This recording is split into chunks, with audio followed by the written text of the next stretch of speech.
Boa noite a todos. Mais uma semana aí de atividade virtual. Vamos comentar um pouco sobre probabilidade. Eu já comentei em aula com vocês também, né? Só retomar um pouco essa parte. O que seria a probabilidade? Basicamente é uma forma de prevermos com algum grau de certeza um determinado fenômeno. Então, um experimento aleatório, né, seria um procedimento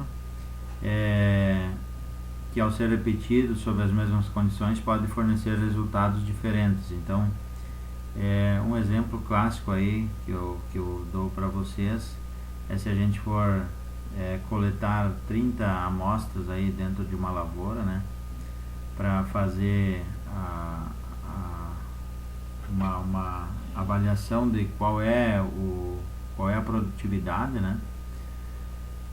Se eu fizer 30 amostras, eu vou ter um resultado. Se eu ir lá coletar outras 30, eu vou ter um resultado talvez semelhante, mas nunca igual, ok? Então, um exemplo aqui também poderia citar vários, como por exemplo aí, o resultado do lançamento de um dado, né? Um dado de 6 lados, né?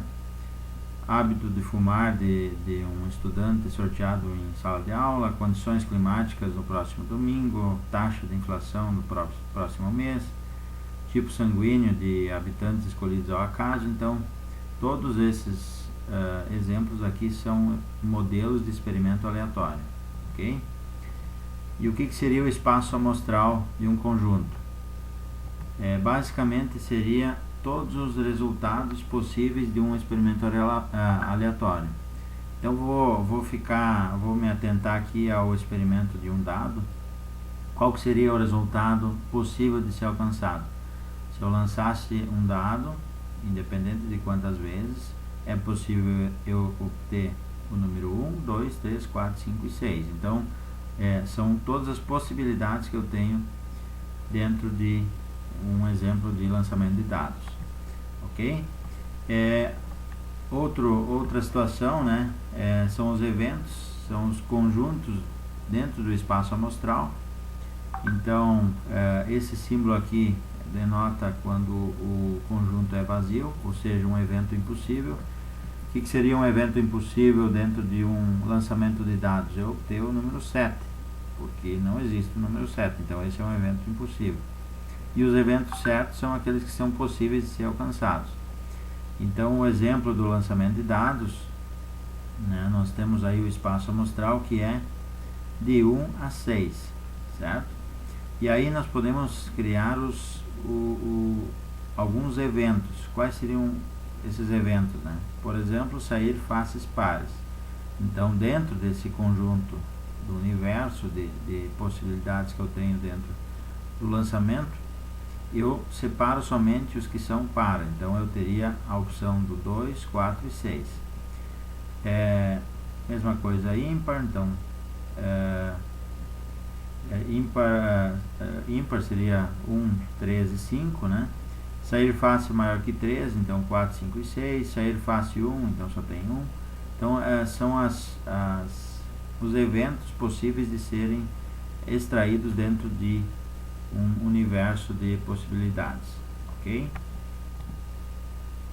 Então esses eventos aí, um exemplo aqui, eu posso ter a representação dos eventos, só um pouquinho, a união dos eventos. Então esse símbolo aqui denota que a união entre o conjunto A e B, então representa a ocorrência de pelo menos um dos eventos A ou B, e a interseção dos eventos A e B, ou seja, aqueles que representam uma ocorrência simultânea entre os dois eventos. Então, um exemplo, usando os dados, né? Essa da interseção seria, por exemplo, eu ter dentro de um evento o número 1, 2, 3 e 4, e no outro evento 4, 5 e 6. Qual que seria o dado, o valor que tem interseção entre os dois? Seria o 4, ok? Porque ele aparece nos dois conjuntos de dados, ok? Então aqui exemplos, né? passar até o final. Aí, ó. Então, por exemplo, sair uma face par e maior que 3. Então, nós temos a opção de, dentro desses conjuntos aqui, só tem a possibilidade do 4 e do 6. Então, eles estão no conjunto A, estão no conjunto B. O 4 e o 6. 4 e o 6, ok? Sair face par e face 1. Então, se eu tiver um conjunto 2, 4 e 6 e mais um conjunto 1, eu não tenho uma interseção onde eu tenho essas duas informações, par e face 1. Então, esse conjunto é vazio. E assim por diante. Então, vocês podem estar olhando com calma aqui e essa é a ideia, ok? Em termos de probabilidade, né?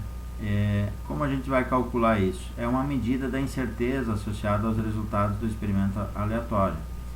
Então, qual que é a ideia? É a gente ter um cálculo da probabilidade e ela deve fornecer a informação de quanto verossímil, o que seria isso?